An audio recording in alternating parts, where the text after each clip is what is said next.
Hello, Burnt Hot Dogs here, and I've got a lot of people say here. That's so weird. But I just said it, so I guess I'm weird. That's nothing new, but anyway, I've got some Call of Duty Black Ops 2, Domination on Carrier. I don't really enjoy this map. It can be good sometimes, but bad sometimes. But overall, I do like the maps and Call of Duty Black Ops 2. And this game, in particular, was supposed to be a live commentary, which is why it's not really like a highlight game. It's sort of an average sort of game. But it was my very first game trying to do live commentary. I can't do live commentary because I have to buy another microphone. I have Astro A40s, and I thought, well, I'll just hook it up and oh look, my Elgato has this live commentary feature. I'll just click the button. Apparently I'm doing live commentary. Well, apparently I'm not, because you cannot output your voice to two different sources with Astros unless you buy the 2013 edition of the Mixamp, which I'm not doing, because when I found that out I was like, oh, I'll just go pick that up, and I went on the website. I'm like, how much could a Mixamp be? It's $130. So, whatever, Astro. I'm not paying that just so that I can do a live comm. I'm just gonna go buy a microphone. And even if I go out and buy like a Blue Snowball, I'd still be spending less money. So, no reason for me to do that. But, I wanted to do a commentary of this video, for one, because it had nothing on it. In terms of commentary, and two, because I want to talk about the next Call of Duty, because that's coming out pretty soon, and it's being made by Infinity Ward. It's called Call of Duty Ghosts. Everyone knows about it because everyone and their mother has been posting commentaries and gameplay and all that crap from the game. So here's my take on Call of Duty Ghosts from what I've seen so far.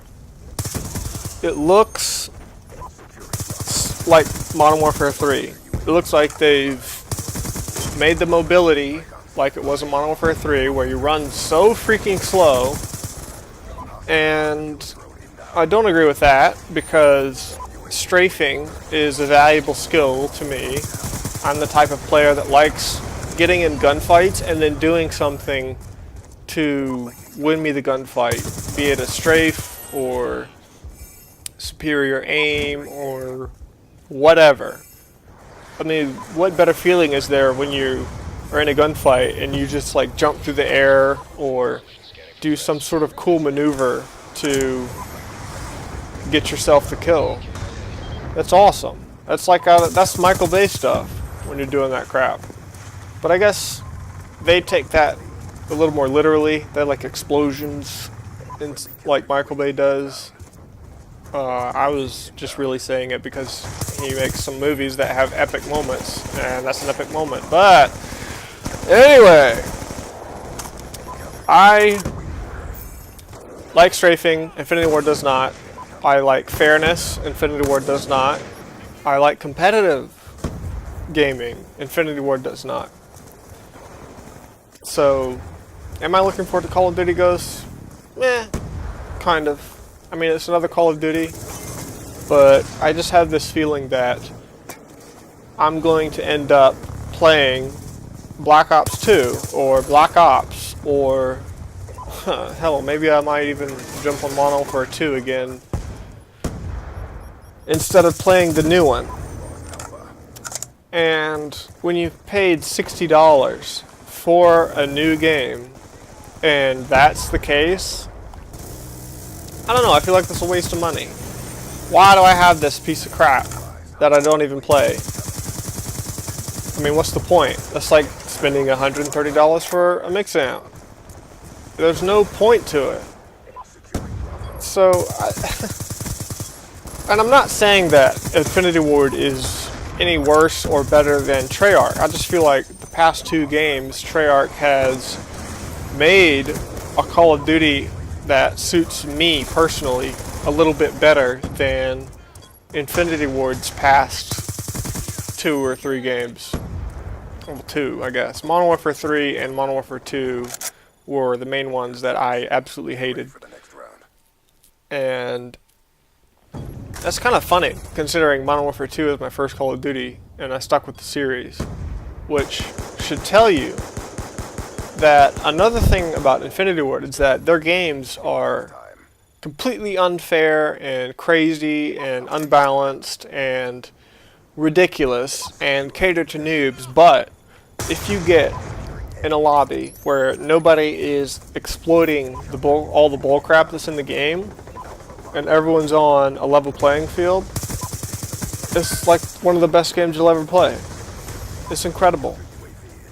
Which is why competitive players love the Infinity Ward games.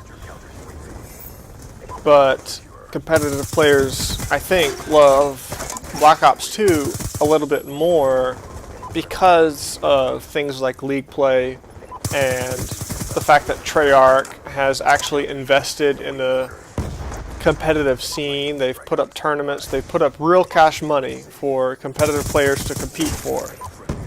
And that's incredible. And I think that's incredible and amazing because I feel like the future of Call of Duty is the future of that like football has taken. Football started out as a game, soccer started out as a game, and they became sports.